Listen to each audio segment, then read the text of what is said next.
Hello and welcome to Toxive's Top 10 in 10. Before I get started, I would like to note that this entire video was made on my laptop while I'm away from my main setup, so I hope the quality is acceptable. Anyway, on with the video. I think 2022 was an good year for movies. This is the first year, in my opinion, where movies really started coming back to the theaters fully. Obviously, there were still some releases that were straight to streaming, but for the most part, most of these movies came out in theaters.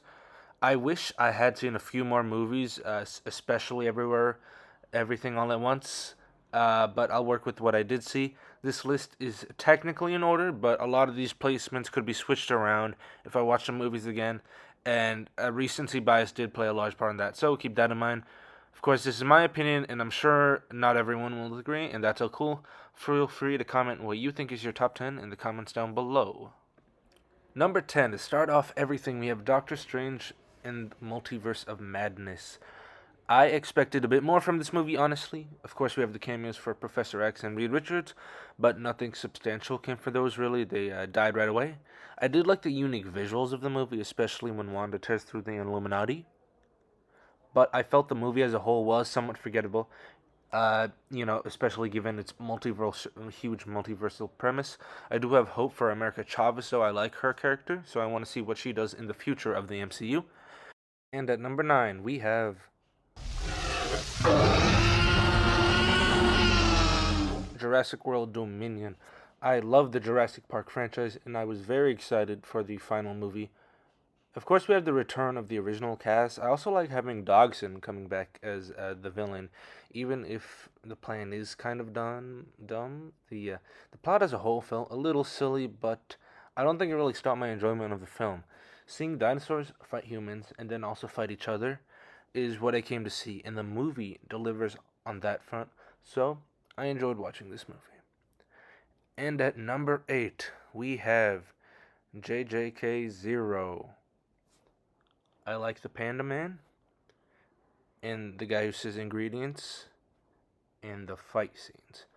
This movie was super well animated, and I'm waiting to see the next season of Jujutsu Kaisen. Honestly, I remember when I watched this movie, I was surprised at how emotionally touching it was. I wasn't expecting that when I went in. I don't know what else to say. I really enjoyed the movie, and I'm excited for what's to come next.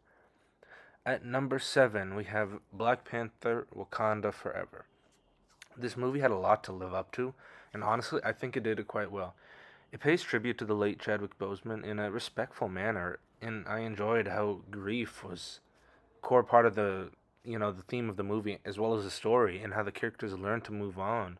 I enjoyed seeing Shuri's development, as well as Namor, who I thought was pretty compelling as a villain. I think that Ross's storyline was cut off really abruptly, probably for some future Marvel project, but I still enjoyed the movie for what it did do right, and especially how it was a touching tribute to Chadwick Boseman. At number 6, we have Bad Guys. Bad Guys is a stylish heist kind of film. What's not to love? I'm a huge fan of the Ocean 11 franchise, and to see some of its charm in a movie like this was nice. Bad Guys has got great voice acting, the art style is great, and the animation's a joy to see. It might be something that's a little underrated about the movie, but I really enjoyed this soundtrack as well. I actually listened to it on Spotify for quite a bit. I do like it. It's obviously a little cliche with its twists, but that makes me enjoy it more. What kind of a heist movie isn't without its cliche twists? Definitely a movie I wouldn't mind watching again. Top 5. Here we go. Number 5 is RRR, another action-packed film from S.S. Rajamouli. It's absurd, it's over the top with its action sequences, and it's also got wonderful musical numbers. It's my favorite movie that I've seen from him, and it's everything you'd expect from a Bollywood movie, and it has the epicness you'd expect from S.S. Rajamouli. And one thing I would like to add is the CGI I felt was much better integrated into this movie than it was in his past movies, and I really enjoyed seeing that. At number 4, we have Avatar 2, the sequel that I'm not sure we needed, but I really liked it nonetheless.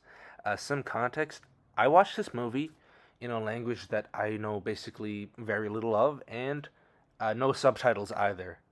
But I still really like this movie. I thought Like honestly, I was not expecting it to be as enjoyable as it was. Obviously, it's visually stunning. No one can dispute that. And the movie has quite a few mysteries that I'm sure set up for the next movies. But other than that, the story is like simple and easy to follow. That is not necessarily a bad thing. I think this is an awesome film to watch, and it truly is an immersive experience in the world of Pandora. And before we get to the top three, I want to do some honorable mentions about movies that I actually don't think belong on the top 10, but I wanted to talk about a little bit anyways. And basically, we have the three superhero movies. We've got Black Adam, Morbius, and Thor Love and Thunder. I didn't like any of these movies really, but for me, the most disappointing was Thor Love and Thunder. I thought, with Christian Bale, it should have been better, but unfortunately, it wasn't. And, that kind of sucks. As for Black Adam, I just didn't like. I mean, it was alright. You know, it's alright. As for Morbius, it's laughably bad, and I guess that's sort of the enjoyment you get from watching Morbius. It is laughably bad. It's funny for that reason.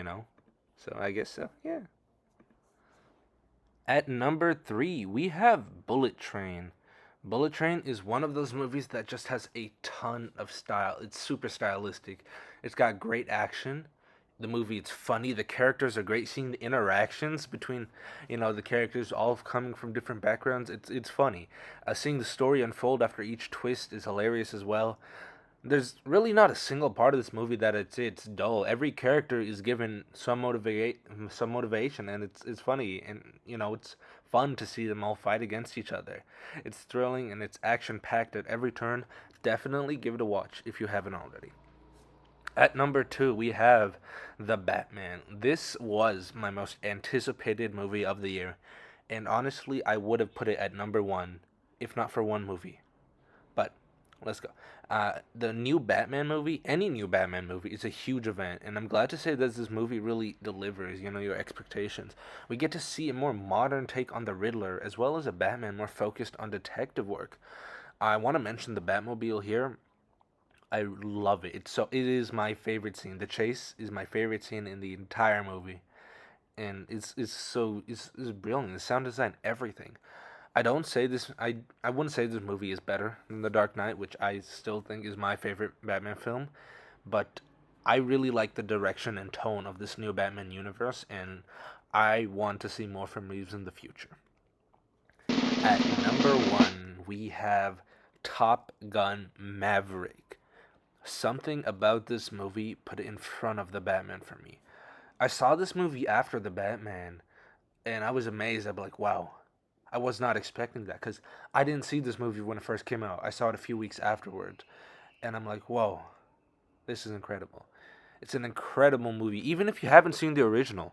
But like watching the original definitely improves the experience. It pays tribute to the original without purely relying on fan service from the movie. Tom Cruise and Miles Teller have an incredible dynamic that's tense, and you want to watch every second of it. And the action, of course, is incredible. With Tom Cruise at the forefront, you already know all of these action scenes are just the actors and jets, and like it's incredible. I don't think there's anything that's really flawed with this movie. Its narrative is wonderful. It really takes you through. There's not a dull moment. It's an amazing experience to watch, and if you haven't, please go see it now. It's incredible. Please watch this movie. Best movie. Tom Cruise is incredible. Wow. And well, there you go. Those are my top 10 movies of the year. Like I said before, feel free to disagree in the comments down below. I'm sure everyone's got different opinions about what movies they like and what movies they didn't like. But yeah, that's pretty much it. I do want to make this type of video, I guess, every year if, I'm still active and whatnot. But yeah, I really enjoy it. I really enjoy, these movies. I love watching movies.